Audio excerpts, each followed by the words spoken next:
Dearest Mother and Father, I hope that this letter will find you in good health and reach you in a timely manner, as the circumstances of my life are changing rapidly. This past April, my rock band, Titus Andronicus, released our first album, and the response from the public has wildly exceeded our modest expectations. Many are saying that we may have what it takes to make it, that we may even be, as they say in show business, the next big thing. We now have what is called a booking agent, and as I write, he is organizing concert appearances for us in every corner of this vast country of ours. There's even been talk that we may brave the Atlantic Ocean to perform for the people of Europe. What's more, we have recently been in talks with a prominent record company, and they are soon to present us with a contract to record a second album, and I've already begun writing the songs for it. They have offered us a princely sum for this undertaking. They call it an advance. All of this is to say that while there are no words to express the gratitude I have for all the support you've offered me through my youth, especially this past 4 years as I've pursued my education,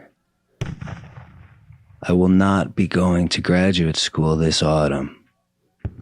I no longer want to be a school teacher.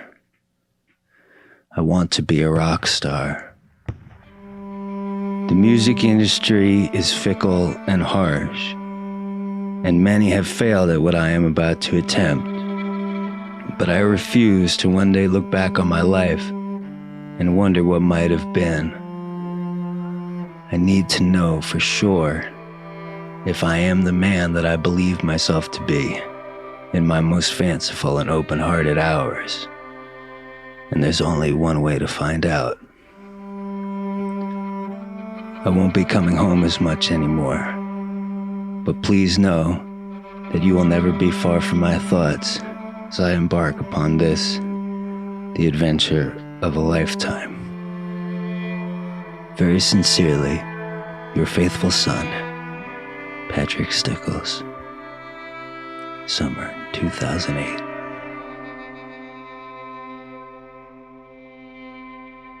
From whence shall we expect the approach of danger? Shall some transatlantic giant step the earth and crush us at a blow? Never. All the armies of Europe and Asia could not by force take a drink from the Ohio River or set a track on the Blue Ridge in the trial of 1,000 years. If destruction be our lot, we must ourselves be its author and finisher. As a nation of free men, we must live through all time or die by suicide. I'm Patrick. I play guitar and sing in Titus Andronicus, and I'm thrilled to be going on tour with my buddies. I'm Eric, and I play drums in Titus Andronicus. This is the heaviest thing that I have. It's a bag full of drum hardware. Very fucking heavy. Eric Harm, the manager of the Packing, playing a few shows by ourselves and then playing in support of the almighty Ted Leo, Theo Leo. Rare vinyl. Just vinyl in there, nothing else? That's it. Are you sure? No, there's some t-shirts in here too, and sometimes some CDs. So what are we doing? We're just giving those away? We sell these at our shows to help make money to pay for wherever we're gonna eat the next day or whatnot. You guys are really a couple of nerds. Correction, my friend. These are nerds. Those are nerds. It seems like the closest place that we could stay would be at Glen Springs Drive in Springdale, Ohio. Yeah, we're in a band. We're working real hard. 2 shows, one of which really happened. It's hard work, you know. Why do you have that tattoo? Black Flag. They're the ones that made anything in my current life possible. I'm reminded of a story from the bygone days of Black Flag. When Henry Rollins was feeling down after the concert it was before the concert. He was feeling down because there weren't a lot of people there. And Chuck Dukowski came over and he said, "Hey, Hank, You know, maybe there's not a lot of people here tonight, but those people came to see Black Flag. And, you know, they deserve to see Black Flag at their best. You know, it's not their fault that nobody else showed up. And I can't help but think that there's a parallel here. In that these kids, you know, they came to see our band, and they paid the same as anybody that ever came to our greatest concert. And so therefore they're just as entitled. And so that's why I am pledging my life to making this the greatest rock and roll concert ever performed by humans.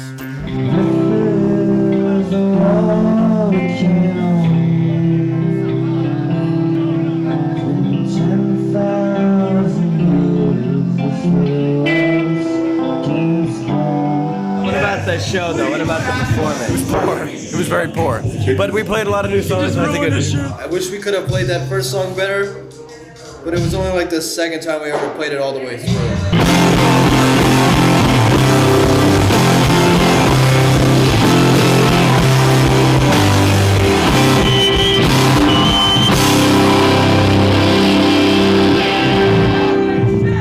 I like that we got a free place to stay tonight. Oh, we got some money. Got a little money from the bartender.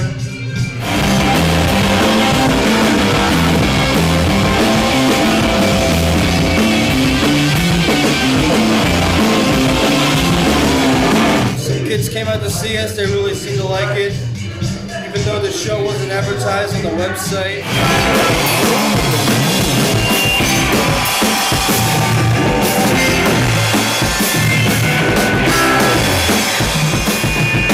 Sound guy didn't show up. Was that guy the sound guy that did show up? No, he was just he was a sound guy, but he was not the sound guy.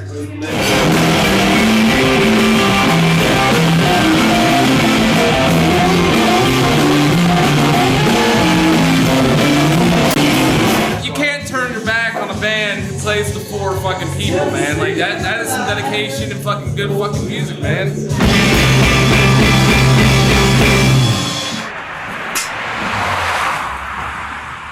This is it, the glamorous life of the indie rocker. I've got every Irishman's 2 favorite drinks, Guinness and Jameson. And Ian O'Neill doesn't even get to have a sip because he's not old enough. No, the guy with the wristbands won't give me one. I don't know about Ian O'Neill, but I'm having a good night.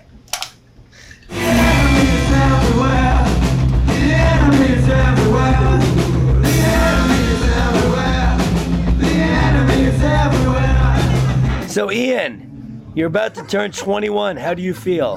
The new day is dawning. It's just one less hurdle, really. Most places that you play, I'm sure, let you drink, right? I mean, You're surprised, man. really? A lot of places are like, The world has changed. Often there are important people in your life that don't live where you live exactly. And sometimes when you get to go on tour, you get to see them. Like Joe, who we just learned put out our first 7-inch. In fact, I've almost sold all of the copies. And here we are, only like 18 months later. I believed in Titus Andronicus when only Kip and Danny believed in Titus Andronicus. I'm the 3rd Titus Andronicus fan.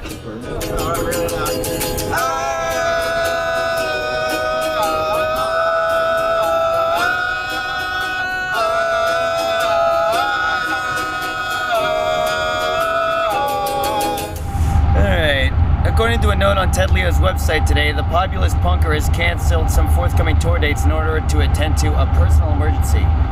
Leo, who has been out on the road with Against Me and Future of the Left, and was soon to pick up Jersey Boy's Titus Andronicus, has been forced to skip out on the entirety of his fall itinerary. We made a great effort to get a few shows to get us out here so that we could tour with Ted Leo out here in California, and it was all for naught. We're on the way to play 2 shows in California and have no shows to come home to. In the middle of Nevada right now. It couldn't get much better than this.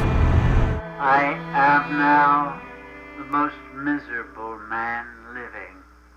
If what I feel were equally distributed to the whole human family, there would not be one cheerful face on earth. This is still a fun time. No, we're not gonna make any money or play with Ted Leo, which would have been really cool. But if this tour had been a miserable time so far, and Ted Leo shows were like the carrot dangling that I was suffering for, then I would commit suicide. As it stands though, I'm still glad to be here. We're all feeling a little down right now, but we're still in the land that we love.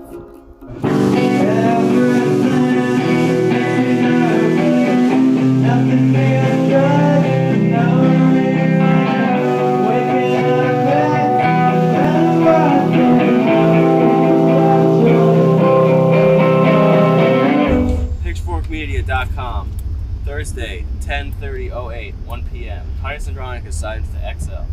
New Jersey punk rockers Titus Andronicus have signed to Powerhouse label XL. XL will reissue Titus Andronicus' fantastic debut album, The Area Revisions, digitally in November and physically in January 2009. XL will also release the future Titus Andronicus recordings. Woohoo! Dates with Ted Leo have been called off. Titus Andronicus still have a string of late fall, early winter shows with No Age lined up. Oh, not that picture. Damn it. What's wrong with the picture, Patrick? Go like this. Some bands are destined for greatness and some are doomed for failure. And our band is doomed for failure. But we're gonna keep trying. You know, we got a whole other tour with No Age. If this was the only tour we had on the horizon, then I would weep. I would weep much. But as it stands now, fuck this tour. Now, what is this shock hound that everybody keeps talking about? I have no idea. A website? I believe it's a website that's celebrating its launch. It's a post-Y2K.com startup. Now, what kind of service do they provide, do we think? Posting interviews of people like us, I think. It's an indie thing. And they're like a website that is like, hey guys, you like indie, come check out our website. Now, I'm no expert, but I'm pretty sure that this website is something like MP3s, gives MP3s or something. You download music from it, kind of like Napster or Rhapsody or something. But maybe it's like a little more indie, maybe something like that. I have to sign a contract that says that the interview we did before can like go on the internet and stuff. This show is for Hot Topic, the store in the mall that sells the casualties t-shirts. Here I go, better read it carefully.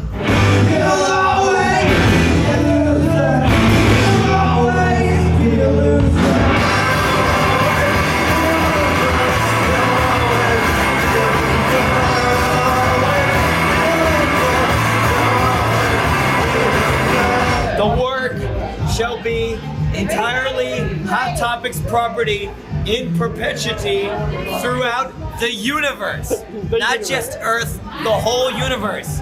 This is a company that's banking on expanding its business to new planets besides Earth. Thank you. Thanks. All I'm looking for is for you guys to put out the record, for it to just kind of coast along, maybe not really sell at all, and then get you guys placed in the next Judd Apatow movie. All right, I like that. And then once that happens, I think that you guys will be huge. And you'll sell like 1 million individual track downloads on iTunes, and then like your album will be given like a little bit of a boost, and it'll basically be the Glen Rock, New Jersey version of that Katy Perry song. So what are your predictions for this album that we made that you're gonna put out? Andrew needs to ditch the glasses and like wear some fancy headgear, but I think you guys are gonna be like, huge. We played at the Market Hotel, where our buddies the So-So Glows used to live. All of our friends came out. A special friend of ours came out by the name of Ted Leo, who gave birth to so many broken dreams on our last tour. In fact, he even came up on stage with us and played a little ditty with us. Sang along to a Misfits song. Did you like that, Bo? It was amazing. It's one of the pinnacles of my life so far.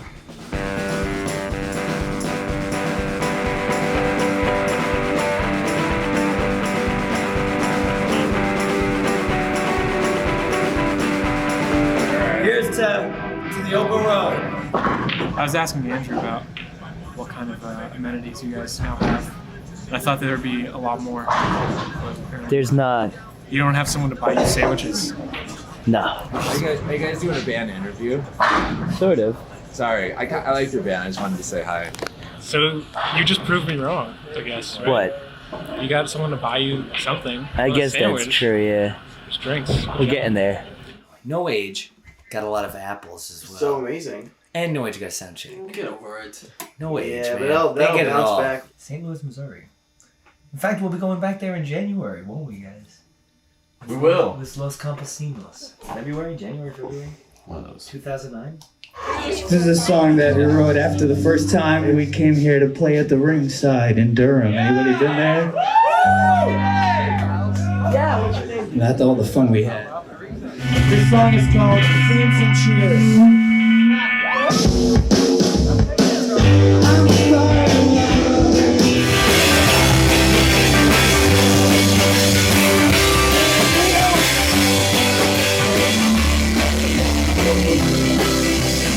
Breaking news from NJ.com. Glen Rock band gains fans by matching emo lyrics with danceable beats. Fuck. You can take the band out of the basement, but you can't take the basement out of the band. Just as Titus Andronicus, an up-and-coming quintet from Glen Rock that kicked off a national tour with Welsh dance pop darlings Los Campesinos. With an exuberant but endearingly casual set in front of a sold-out crowd at Maxwell's in Hoboken on Wednesday night. It also celebrated the release of the band's debut album, The Airing of Grievances, on Mega Indie XL Recordings, home of the White Stripes and Radiohead, on January 20th. And judging by the meteoric trajectory of this group, which released its first album just a few months ago on the tiny Bayonne-based Troublemade Records, Stickles should have a whole lot of good nights like this ahead. Tour with Los Campesinos brings the band back to the area for 2 shows at the Barry Ballroom in Manhattan on February 14th and 15th. After that, it's off to Europe and then somewhere down the road, another album. But with things going this well, Stickles and his bandmates might find it difficult to find anything miserable enough to write more songs about. Fortunately, all those songs have already been written. Patrick, how do you feel about that little write-up? It's nice, but I don't know about it. I didn't get into this business to set emo lyrics to danceable beats. Oh well.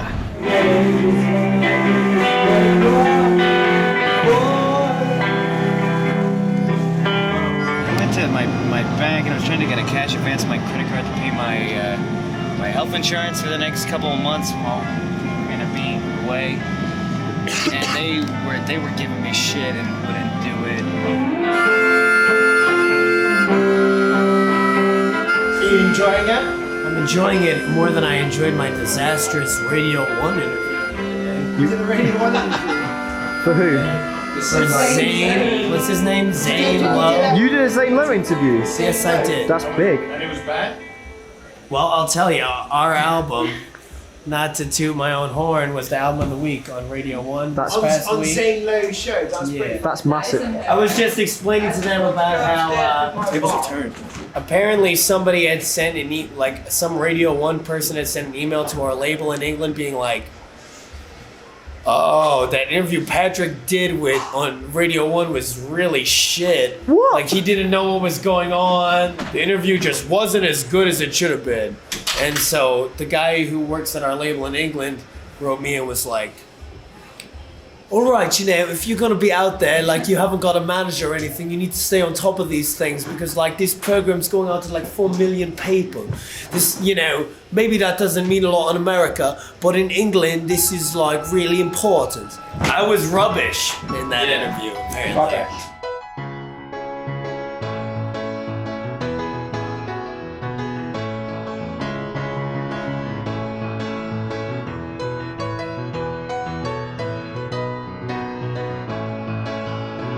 I'm driving Titus Andronicus. Yeah, driving us crazy. Our de facto tour manager. De facto. Yeah, Ian's the tour Whether he manager. likes it or not.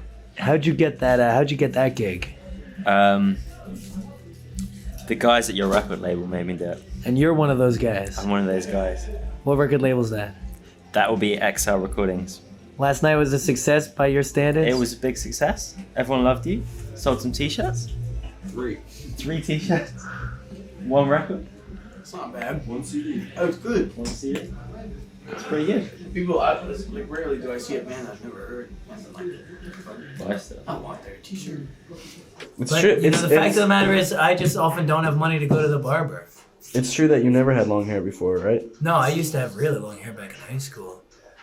But I look back on those days now and I cringe a little bit. It was a very bad look. I looked like an idiot. I don't want to repeat those mistakes again. And where did you part your hair when you were in high school? The middle, of course. Where else? Compare the group, the music of the group from the beginning of this tour to now. We're getting noisier, and I think that's good. What do you think that is? Because we made the choice to do that rather than wait to like listen to everybody too in between songs. So what you're saying is that our band's going to be virtually unrecognizable to the American audience. I don't think that anybody's saying that. The songs are still kind of pretty much the same. This is the level of professionalism you can expect on this tour. We're gonna see if we can't do it. I believe that we can, and test ourselves, push the boundaries in the envelope shifting paradigms. The audience was large and brilliant. Upon my weary heart was showered smiles, plaudits, and flowers. But beyond them, I saw thorns and troubles innumerable. Who's gonna plug the address in tomorrow? Who's gonna do it? The show's been great, and I'll miss everybody very greatly. Goodbye, Chris. Give me a call if there's any problems. We might. I mean, now it's time for us to get let loose.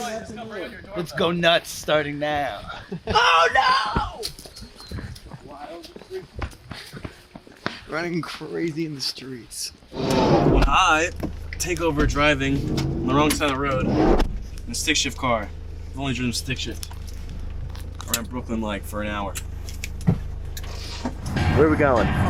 We are driving to Austin, Texas to participate in the annual South by Southwest Music Conference. To go for our big chance to grab at the brass ring, to sit at the big boys table. Indie rock. This is where all the greatest rock and roll bands in the world congregate to piss in circles and see who's carrying the biggest stick. This year, that band will be Titus Andronicus. South by Southwest sucks. Because the only band anybody cares about is Waves. It's Waves this, Waves that. South by Southwest is cool. You might as well call this South by South Waves. The industry weeklies tell me that sales at Titus Andronicus have been pretty slow. Yes. You think that this music conference is going to really turn the tide? No. But I think it depends on what you expect in terms of what turning the tide means. My mom gets a copy of everything. How does she like our album? She says it's a little noisy, but she says that she likes the name. All right. She will tell you that you need strings because she thinks of having strings always. There's strings on that album. There's a cello on there. Like, I think she's talking about like an orchestral suite.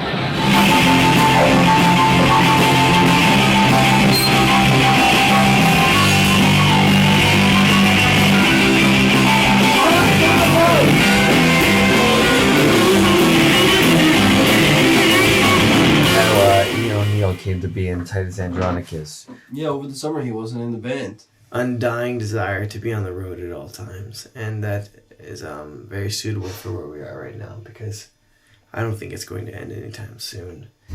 Hey, Bo, what's up? Hey, Eric, how you doing? You know who loves deer tick? Bo.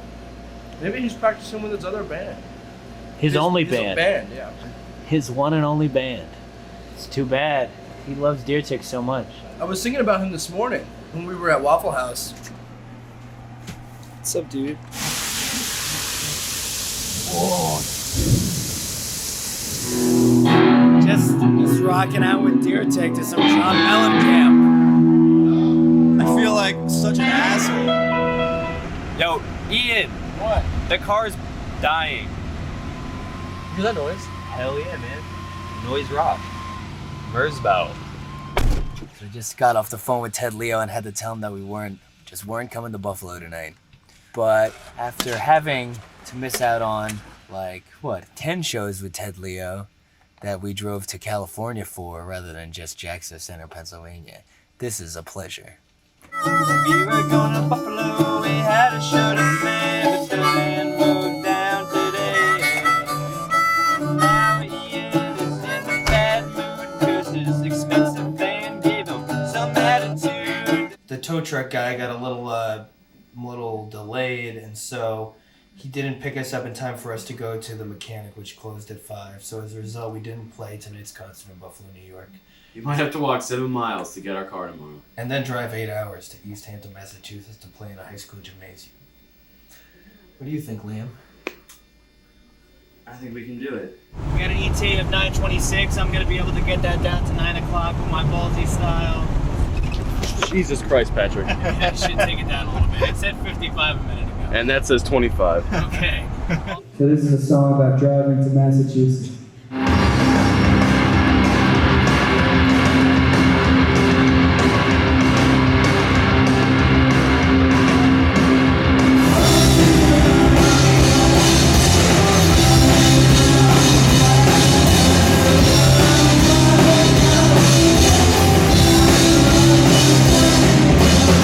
Chris, come over here and let us interview you a little bit, yeah? You've played rock and roll for many years. Mm-hmm. Have you got a favorite van breaking down story you'd like to share? I mean, there are a lot. The point is that we did it. You know, we didn't do what was easy, we did what was necessary, like real Americans. This is a band that doesn't lie down for anybody. And when, you know, God or the universe says, no, you lose. I crush you like a bug. You're worthless. You lose. You suck. We say, nah, we're masters of our own destiny. We're gonna impose meaning on this meaningless universe, and that's what we did today. Right, Jeff? Stand by. Rolling. 1, 2, 3, 4.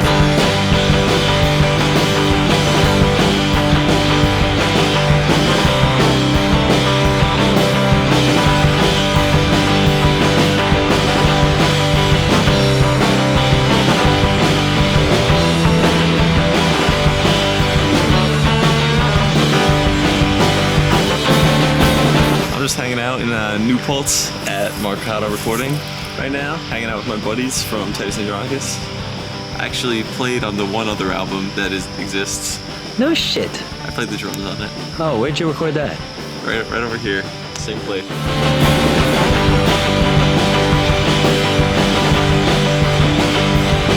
Now, Liam, what can you tell me about these signs? Open the cage, let's freeze the animals running wild with hardened criminals. What's that? It's the Angelic Upstarts lyrics, man.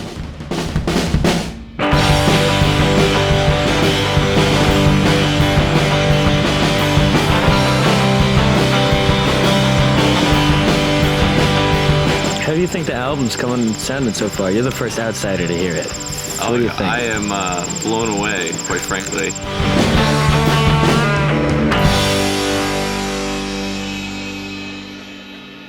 Oh shit. 1, 2, 3, 4.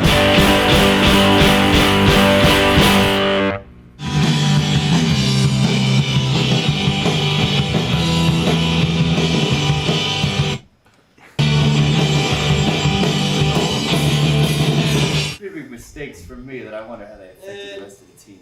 You seem to keep up pretty well with the real thing that wasn't happening at all by my actions. Oi! You're not modest mouse, play the regular chords! Every morning before we can start recording, follow me. We have to wait for Kevin McMahon to finish his obsessive straightening up. Every morning has to have at least a half hour of him putting things in their supposedly right places. Following that, we'll devote about 10 minutes or so to some sort of lecture about how to properly conduct oneself here in the barn. And then you tell him what you want to do, and he spends like 15 minutes or so explaining why you can't do that, and then you do it. And that's pretty much how our day begins here at the studio. You forgot to mention, not only do I spend 15 minutes explaining why you can't do it, but then I do it very well. Trying to decide which snare to use for Battle of Hampton Roads.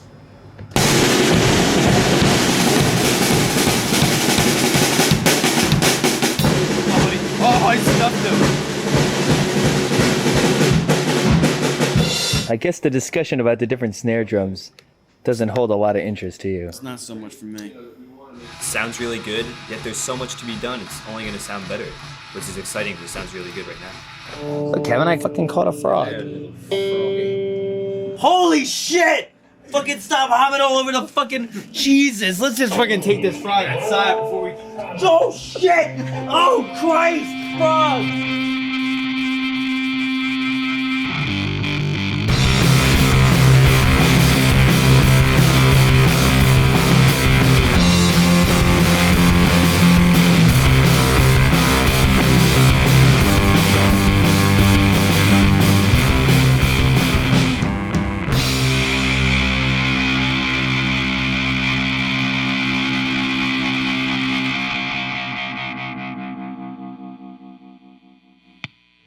In fact, I've been living here for about 8 days now. I don't really leave the studio at all, except to mostly just to pee outside. That's really the only reason that I leave this barn. Maybe I'll occasionally go into town to get food, but not very often. Mostly I just remain here. I think about the album constantly. The album has taken over my life 100%. Nothing ever happened before the recording of this album, and there is nothing after the recording of the album. To my mind right now. It has consumed my entire life. 100%. You think that this rock and roll stuff is a good career path for your son? At this point in his life. At this point in you his like life, to support him in his that was an creative important pursuits. qualification. That's right. At this point in your life. Yes, indeed. And we do support you, and we have supported you, and we will continue to support you. You must be pretty proud of me and all my success. We are. We're very proud. An unconventional choice, but one that makes sense for Patrick, and at least for the time being, it continues to make sense. So, what the hey, you're only young once. So, we're happy that he's doing what he wants to do. For the time being. Well, here's my take on this. I think this is a wonderful thing. And if it can go the whole 9 yards, whatever those 9 yards are, that's a wonderful thing too. But at the same time, you have to be practical about life. And there may come a time when it may behoove Patrick to think about alternative paths. But in the meantime, what could be better than this? I mean, what could be better than this?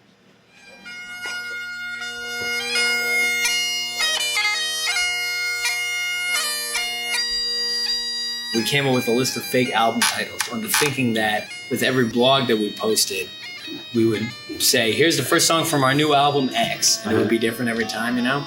Here's what some of those were. The Feast of 1,000 Beasts. Music from and inspired by the motion picture Garden State 2, Gardener State. Freeze the Animals. That's like a pun on Angelic Upstart slogans. The Sexy Slither of a Lady Snake.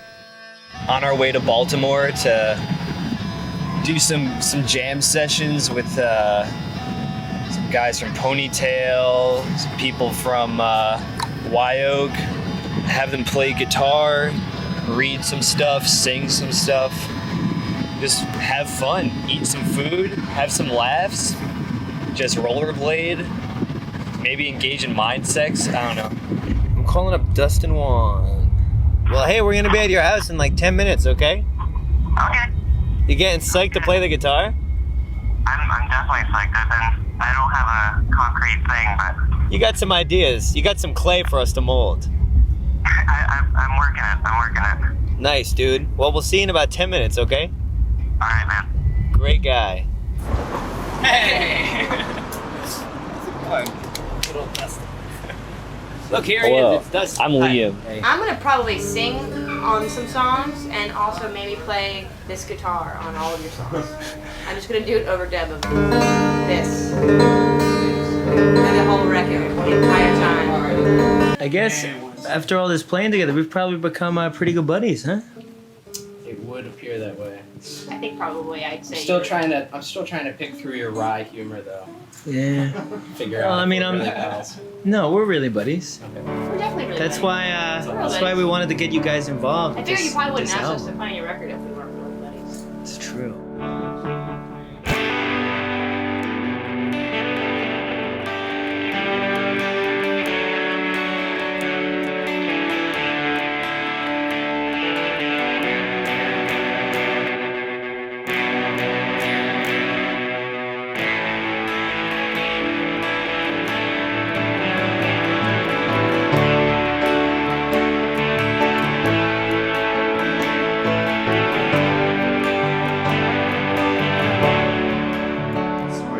Dustin? That's like a Pretty fun Monday night here in Baltimore. Sure. It's Monday. I forgot it's Monday. Quit music and just Right, get high a school goddamn plays. real job. So you're basically harmonizing it in thirds except for that weird fourth that you have to do for the day. Yeah.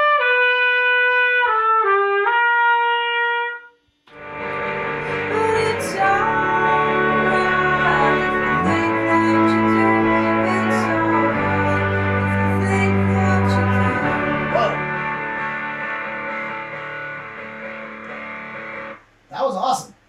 Setting up my the noise boxes to make music with. On the album? On the Titus Andronicus album? Yes. So, you and I have remained pretty good friends since the last time we saw you in this movie. I should hope so. Here we What's go. going on right now is great for me, for two reasons.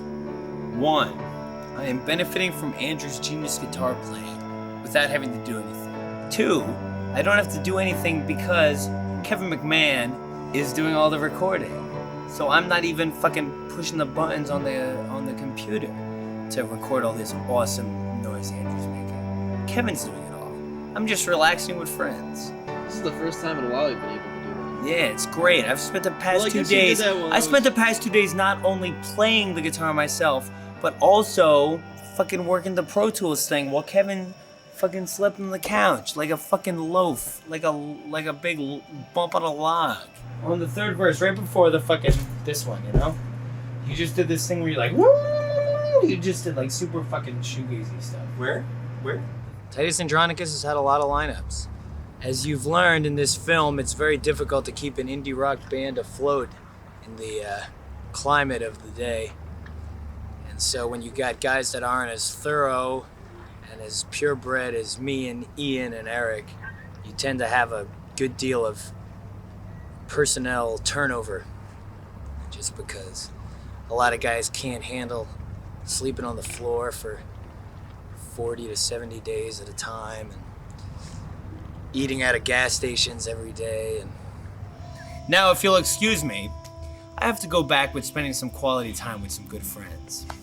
What's up, Liam? Liam, what's happening here? We're about to prank Andrew. Eric Harm arrived on the scene a few minutes ago, and Andrew doesn't know it yet because he's been recording the guitar. So we've propped Eric up over here like a real dummy. We're gonna show Andrew a thing or two about comedy. I don't know, man. You want to take a seat? Sure. Whoa! Whoa! What? Who's under there? What? We really tricked him. All right. Let's just have a frank and honest discussion. This guy's such a gangster. And we will capture it for posterity because history will thank us. Well, folks, tonight I was moved. I gotta tell you, I show up here not knowing what to expect. What do I get? But a full, violent, rowdy onslaught of Patrick Stickles' guitar work, sounding really cool.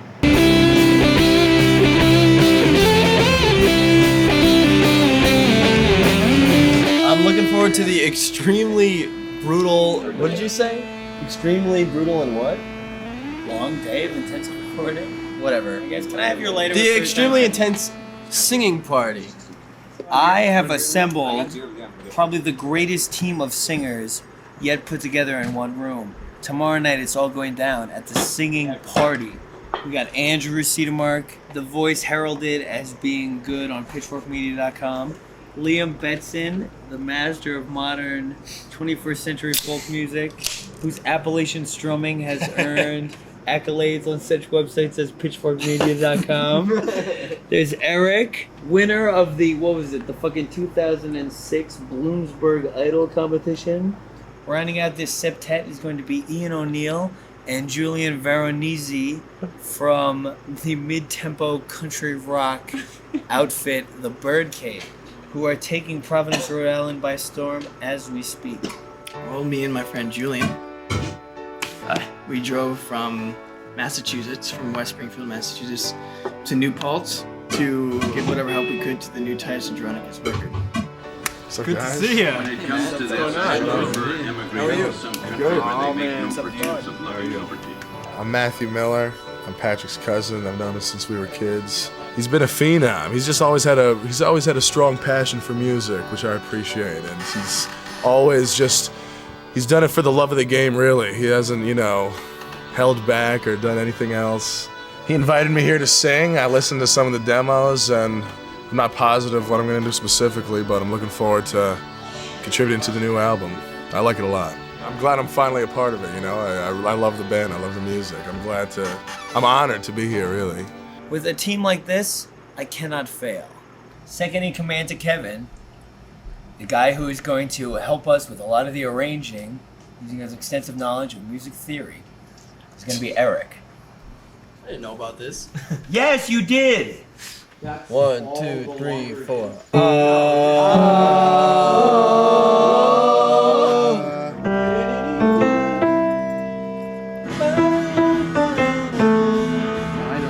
Na na na na na na na na. Yeah! I said yeah! Come on, yeah! I said yeah! Fuck yeah!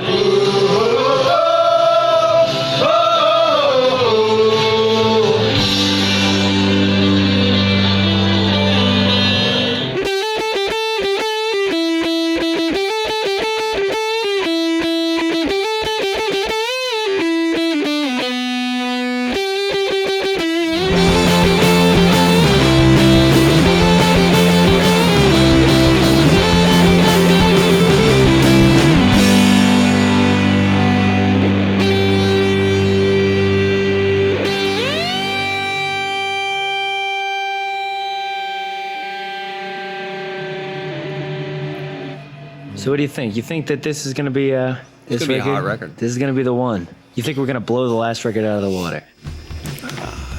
No, that's a hard one. That's a great record. How do you blow that one out of the water? Well, this one will be better, right? You guys are on a progression, man. You're on a progression. That's what you're on. You're on a progression, and this is going to be the follow-up record to that last great record.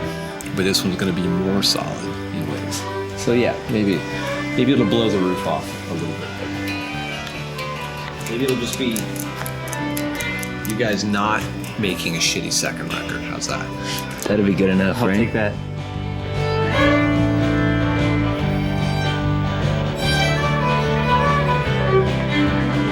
I'm from New Jersey. I'm a bartender. And currently you live where? North Carolina, Chapel Hill, North Carolina. Do you play in any sort of rock and roll band down there? Play in a rock and roll band called the Spider Bags. Is that the same Spider Bags that Titus Andronicus has been talking up for so many years as the greatest band in the world? Apparently. Hey, Dan McGee, everybody, Spider Bag, greatest band in the world. After I'd moved to North Carolina, my friend Chaz, who runs a record store, gave me that single, that Fear and Loathing in Mahwah, New Jersey single, and was like, these guys are from Glen Rock, do you know these guys? And then you guys came through Chapel Hill, or Durham, and one of the Spider Bags was there, and you played Waking Up Drunk.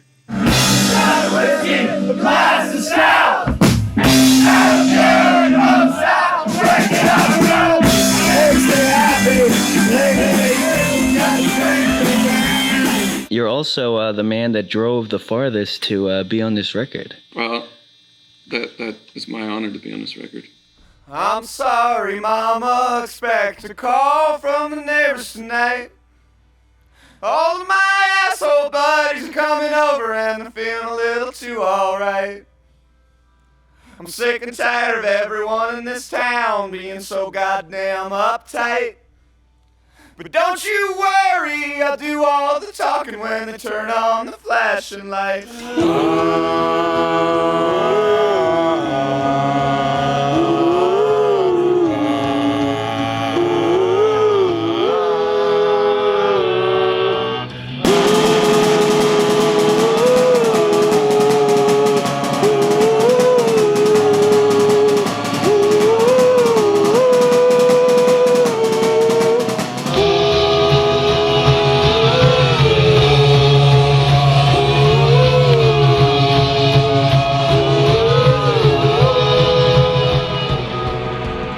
Shotgunning too many beers in the parking lot. Is that what we're doing?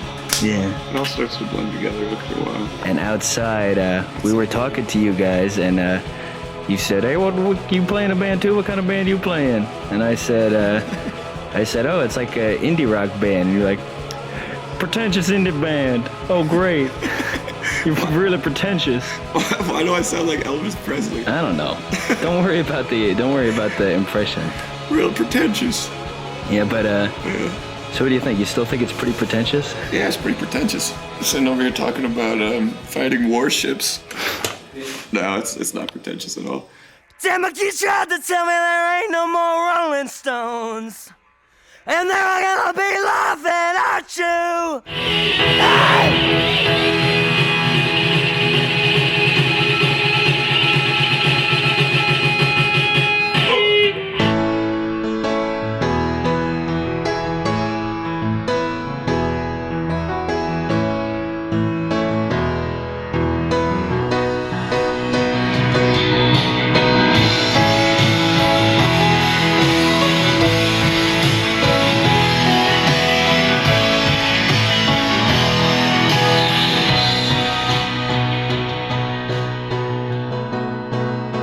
Hope you don't mind that I'm capturing these magic moments for posterity.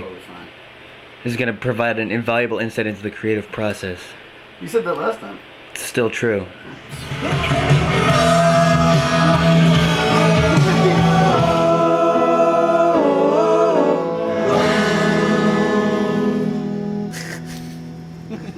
It did work beyond all of our wildest expectations, which goes to show that while I may not be much of a singer myself, I can really put together a team of singers that can fucking shit gold. It's all right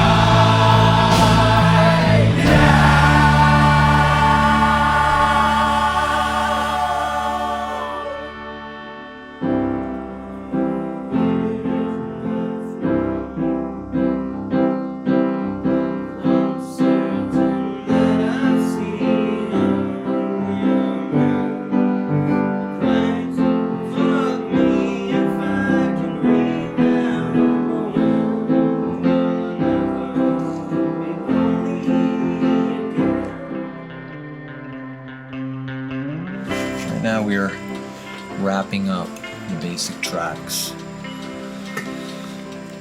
on the Monitor by Titus Andronicus. You mean to say that we're pretty much done with the recording for now? We are done with the recording for now because you fools are going out on tour for like 6 weeks. We may have a few things left to do, but for the most part, we made a great run.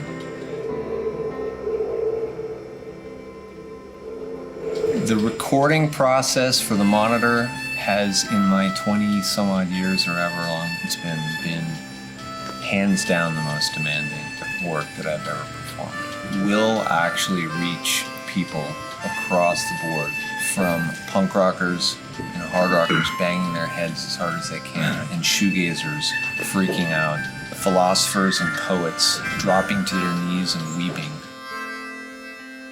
It's just my life. Welcome to my world.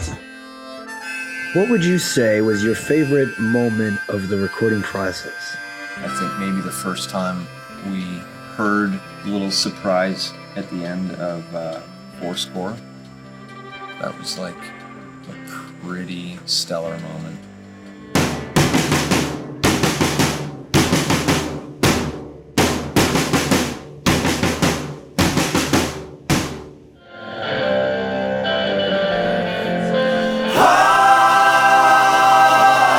You won't be laughing so hard. You won't be laughing. You won't be laughing.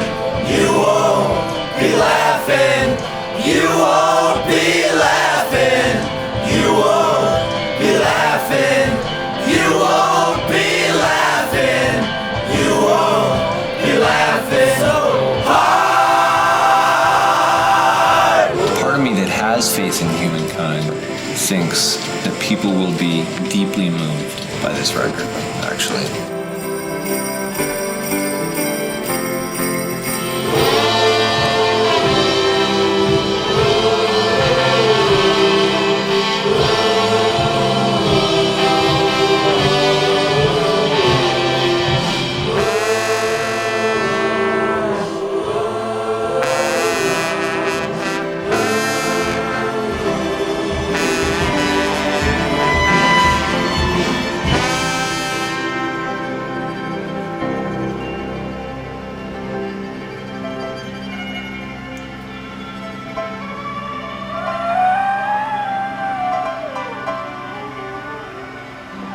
No, I wouldn't say editing's fun.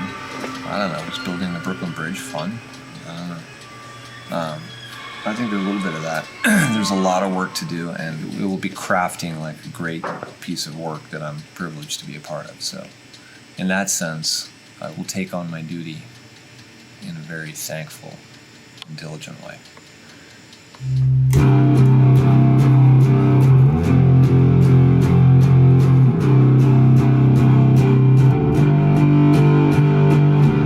This would be so fucking sweet to watch stoned.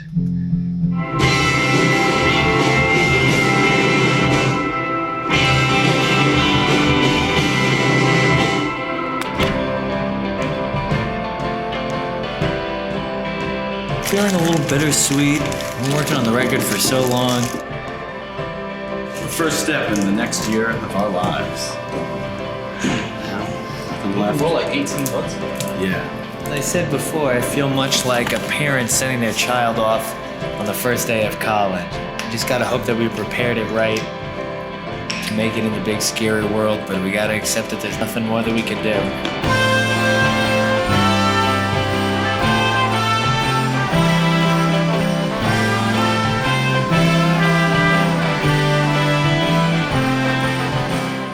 I would still offer the criticism that in this modern day of record companies not actually jumping behind things unless they know that there's like an obvious payoff, you know, sort of down the middle of the road sort of a way, that I would hope that everything that happens between now and when the release of this record comes out would be reflective of the record label and other people, like seeing the potential for this to be a record people are talking about in 20 years from now, if people are still talking.